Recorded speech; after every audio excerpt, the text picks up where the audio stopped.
1 सितंबर 2025 तेंजिंग का वो आलीशान होटल जहां एससीओ समिट के लिए दुनिया भर के नेता जमा थे। बाहर का माहौल बिल्कुल शांत था, पर अंदर एक ऐसी आग सुलग रही थी जिसकी आंच सीधे हिंदुस्तान के दिल तक पहुंचने वाली थी। प्रधानमंत्री नरेंद्र मोदी अपने कमरे से निकलते हैं। उनकी सिक्योरिटी पूरी तरह से अलर्ट है। प्रोटोकॉल के हिसाब से उनकी बुलेट प्रूफ गाड़ी बिल्कुल तैयार खड़ी थी। पर तभी एक ऐसी घटना होती है जिसने दुनिया भर के इंटेलिजेंस एक्सपर्ट्स के होश उड़ा दिए। मोदी जी अपनी उस तयशुदा गाड़ी की तरफ बढ़ते जरूर हैं, लेकिन अचानक उनका रास्ता बदल दिया जाता है। उनके इर्द गिर्द रूसी खुफिया एजेंसी के ऑफिसर्स एक मजबूत घेरा बना लेते हैं और अगले ही पल प्रधानमंत्री मोदी अपनी गाड़ी को छोड़कर रूस के राष्ट्रपति व्लादिमीर पुतिन की अल्ट्रा हाई सिक्योरिटी लिमोजीन में बैठ जाते हैं। ये कोई छोटी बात नहीं थी। एक देश का प्रधानमंत्री दूसरे देश के राष्ट्रपति की गाड़ी में, ऐसा डिप्लोमेसी के इतिहास में शायद ही कभी होता है। लेकिन इस गाड़ी के दरवाजे बंद होते ही जो शुरू हुआ वो किसी हॉलीवुड थ्रिलर से कम नहीं था। दोनों नेता उस बंद लिमोजीन में पूरे 10 मिनट तक बैठे रहे। गाड़ी अपनी जगह से 1 इंच नहीं हिली। आखिरकार गाड़ी आगे बढ़ती है। इंटरनेट पर तस्वीरें आग की तरह फैलने लगती हैं। दुनिया भर के मीडिया चैनल्स चिल्लाने लगते हैं कि देखिए मोदी और पुतिन की दोस्ती कितनी गहरी है। दोनों एक ही गाड़ी में जा रहे हैं। पर दोस्तों, सच्चाई कुछ और ही थी। ये दोस्ती का दिखावा नहीं, बल्कि मौत के चक्रव्यूह से बच निकलने की एक आखिरी कोशिश थी। जब ये गाड़ी वेन्यू पर पहुंचती है तो एक और ऐसी घटना होती है जो आमतौर पर बिल्कुल असंभव है। वेन्यू पर पहुंचने के बाद ना मोदी गाड़ी से बाहर आते हैं ना पुतिन। पूरे 45 मिनट तक दुनिया के 2 सबसे ताकतवर नेता उस बंद गाड़ी में बैठे रहते हैं। उस बंद गाड़ी के अंदर फोन पर एक एनक्रिप्टेड लाइन जुड़ती है। दूसरी तरफ थे भारत के national security adviser Ajit Doval. Putin की आवाज आती है, मिस्टर मोदी, हमारी एजेंसियों ने दुश्मनों के बीच एक बहुत खतरनाक मैसेज इंटरसेप्ट किया है। आपकी गाड़ी सेफ नहीं थी। खतरा बिल्कुल सिर पर मंडरा रहा है। मोदी जी बिल्कुल शांत पर दृढ़ आवाज में पूछते हैं, डोभाल साहब, क्या रिपोर्ट है? आखिर वहां चल क्या रहा है? डोभाल जवाब देते हैं, प्रधानमंत्री जी, दुश्मन ने शेर के मुंह में हाथ डालने की हिम्मत की है। खतरा वहां एससीओ समिट में नहीं, खतरा हमारे पड़ोस में बैठा है। एक बहुत बड़ा असैसिनेशन प्लॉट इंटरसेप्ट हुआ है और इसके तार सीधे अमेरिका की CIA से जुड़े हैं। ये सुनते ही गाड़ी में सन्नाटा छा जाता है। CIA, दुनिया की सबसे ताकतवर खुफिया एजेंसी, हिंदुस्तान के प्रधानमंत्री को निशाना बनाने की कोशिश कर रही थी। इस साजिश के तार समझने के लिए हमें थोड़ा पीछे जाना होगा। ठीक 27 अगस्त 2025 की उस सुबह पर, जब पड़ोसी देश बांग्लादेश के ढाका शहर में एक अजीब सी हलचल थी। ढाका का एक बहुत ही आलीशान वेस्टर्न 5 स्टार होटल। वहां एक 50 साल का आदमी चेक इन करता है। उसके पास 3 बड़े बड़े सूटकेस थे। इस आदमी का नाम था टेरेंस।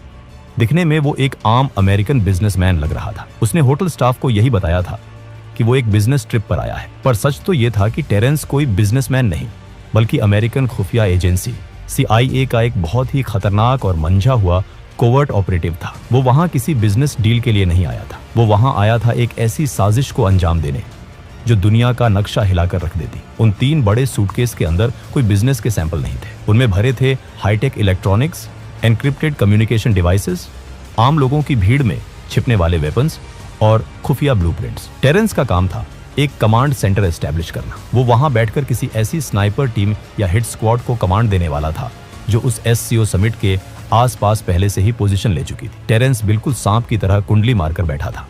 वो अपने शिकार का इंतजार कर रहा था। उसका टारगेट क्लियर था, प्रधानमंत्री नरेंद्र मोदी का असैसिनेशन। एक ऐसा अटैक जो देखने में किसी टेररिस्ट ऑर्गेनाइजेशन का काम लगे, पर जिसके पीछे दिमाग वॉशिंगटन में बैठे कुछ नापाक मंसूबे रखने वालों का हो। उन्हें लगा कि बांग्लादेश में बैठकर इस ऑपरेशन को अंजाम देना सबसे सेफ होगा, क्योंकि वहां आमतौर पर किसी को शक नहीं होगा। पर वो एक चीज भूल गए थे, ये वो पुराना भारत नहीं था जो दुश्मन के वार का इंतजार करे। ये नया भारत था। और जब बात देश के प्रधानमंत्री की सुरक्षा की हो तो भारत की खुफिया एजेंसी रॉ कभी सोती नहीं है। आखिर इतनी गहरी साजिश का पर्दाफाश कैसे हुआ? यहाँ एंट्री होती है दुनिया की 2 सबसे ताकतवर इंटेलिजेंस एजेंसियों के गठबंधन की, भारत की रॉ और रूस की SVR। अगस्त के आखिरी दिनों में SVR की इंटेलिजेंस ने कुछ अजीब रेडियो फ्रीक्वेंसीज को इंटरसेप्ट किया। ये फ्रीक्वेंसीज आम नहीं थी। ये high level CIA encryption protocols थे जो अचानक से ढाका और उस SCO समिट के लोकेशन के बीच एक्टिव हो गए थे। रूस ने तुरंत ये जानकारी भारत के NSA अजीत डोभाल के साथ शेयर की। नई दिल्ली में आधी रात को एक इमरजेंसी मीटिंग बुलाई गई। रॉ चीफ, IB डायरेक्टर और डोभाल एक टेबल पर थे। रॉ के टॉप ऑफिसर ने डोभाल से कहा, सर, हमें कंफर्म हो गया है कि एक हाई वैल्यू टारगेट को एलिमिनेट करने की प्लानिंग हो रही है और लगता है कि टारगेट प्रधानमंत्री हैं। डोभाल ने कहा, अगर उन्होंने हमारे प्रधानमंत्री की तरफ आंख भी उठाई तो हम उनका वो हाल करेंगे कि आने वाली सदियों तक उनकी रूह कांपेगी। डोभाल ने तुरंत रशियन काउंटरपार्ट से संपर्क किया। यही वजह थी कि 1 सितंबर की रात को मोदी जी को उनकी तय गाड़ी में बैठने से रोक दिया गया। रॉ और एसवीआर ने मिलकर उस साजिश के चक्रव्यूह को तोड़ने का मास्टर प्लान बनाया। उन्हें पता था कि स्नाइपर या हिट स्क्वाड सिर्फ तभी अटैक करेगा जब उसे ढाका से टेरेंस की कमांड मिलेगी।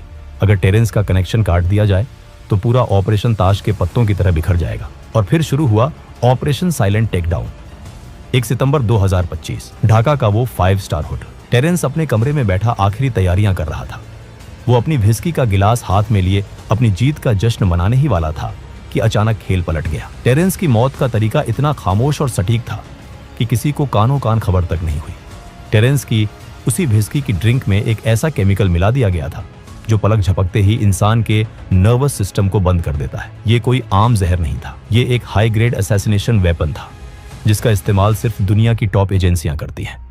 जैसे ही टेरेंस ने वो ड्रिंक पी, उसके होश उड़ने लगे। वो अपने कम्युनिकेशन डिवाइस तक पहुंचने की कोशिश करता रहा, पर उसके हाथ पैर काम करना बंद कर चुके थे। कुछ ही सेकंड्स में वो जमीन पर गिरा और उसने दम तोड़ दिया। बिना किसी आवाज के, बिना किसी गोली के, दुनिया की सबसे बड़ी सुपर पावर का एजेंट अपने ही बिछाए जाल में ढेर हो चुका था। CIA की वो साजिश वहीं उसी कमरे में दफन हो गई। लेकिन इसके बाद जो हुआ उसने इस साजिश को और भी गहरा कर दिया। जैसे ही टेरेंस की मौत की खबर अमेरिकन एम्बेसी तक पहुंची, वहां भगदड़ मच गई। उन्हें समझ आ गया था कि उनका खेल खत्म हो चुका है और किसी ने उन्हें उनके ही घर में घुसकर मात दे दी है। अगले ही पल US एम्बेसी से एक पूरी टीम उस होटल में दाखिल होती है। उन्होंने बांग्लादेश की लोकल पुलिस को होटल के अंदर घुसने तक नहीं दिया। आमतौर पर किसी भी विदेशी नागरिक की मौत पर लोकल पुलिस इन्वेस्टिगेशन करती है, पोस्टमार्टम होता है, पर यहां सब कुछ दरकिनार कर दिया गया। अमेरिकन एजेंट्स ने टेरेंस की डेड बॉडी को तुरंत अपने कब्जे में लिया। उसका कोई पोस्टमार्टम नहीं हुआ।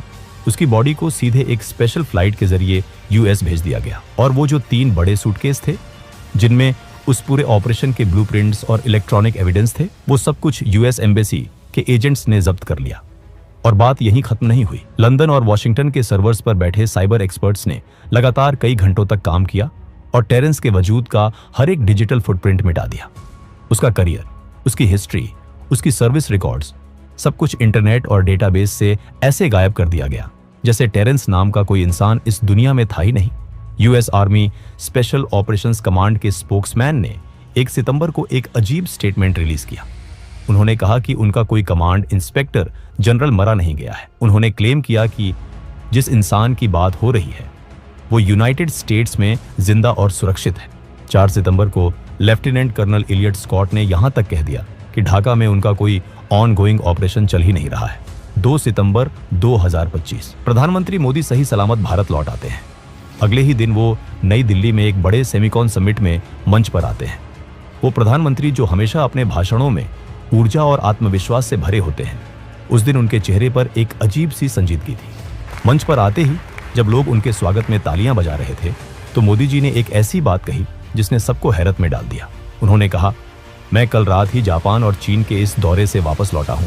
मैं गया था इसलिए आप तालियां बजा रहे हैं, या मैं वापस आ गया हूं इसलिए आप तालियां बजा रहे हैं। सोचिए इस लाइन के बारे में। एक देश का प्रधानमंत्री भरी सभा में अपने लोगों से पूछ रहा है कि मैं वापस जिंदा लौट आया हूं, क्या इसलिए तालियां बज रही हैं? मोदी जी कभी भी अपने शब्दों का इस्तेमाल ऐसे ही हवा में नहीं करते। उनके एक एक शब्द के पीछे एक गहरा संदेश होता है।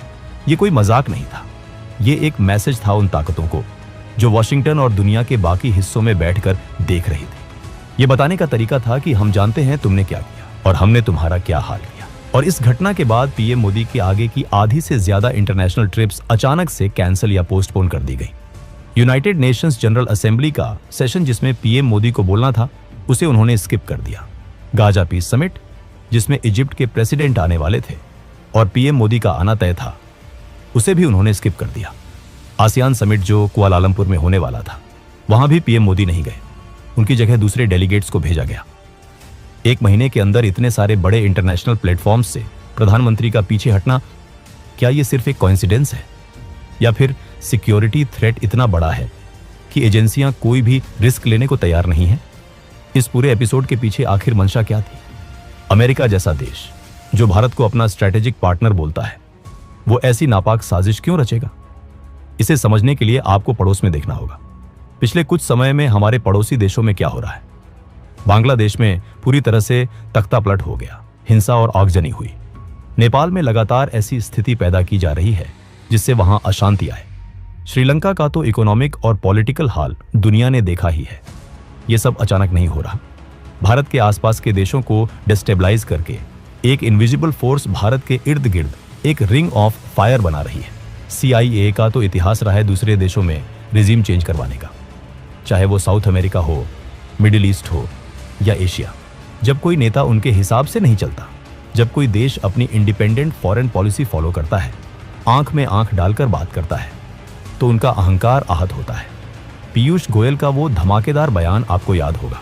उन्होंने भरे मंच से अमेरिका को चेतावनी देते हुए कहा था, आप हमारे सर पर बंदूक रखकर हमसे ट्रेड डील्स नहीं कर सकते।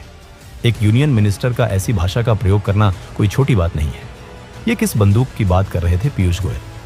क्या वो उसी बंदूक की बात कर रहे थे जो CIA ने 1 सितंबर को प्रधानमंत्री मोदी पर तानने की कोशिश की थी? क्या ये एक मैसेज था कि भारत अब किसी दबाव में आकर अपने फैसले नहीं बदलेगा? टेरेंस का मर्डर PM मोदी का असैसिनेशन प्लॉट हो या ना हो, लेकिन एक बात बिल्कुल साफ है, ढाका में बैठकर टेरेंस भारत के खिलाफ एक बहुत बड़ी आग लगा रहा था। दोस्तों, आपको क्या लगता है? क्या सच में अमेरिका भारत में एक बड़ा रेजिम चेंज प्लान कर रहा था? क्या वो प्रधानमंत्री को रास्ते से हटाकर अपना कोई पपेट नेता बिठाना चाहते थे? क्या इन सारी बातों में, पीयूष गोयल के बयान में और मोदी जी के उस जिंदा लौट आने वाले कमेंट में कोई कनेक्शन है? अपनी राय कमेंट्स में जरूर लिखिए, और अगर वीडियो पसंद आया हो तो वीडियो को एक लाइक और चैनल को सब्सक्राइब जरूर करें। तब तक के लिए जय हिंद, जय भारत।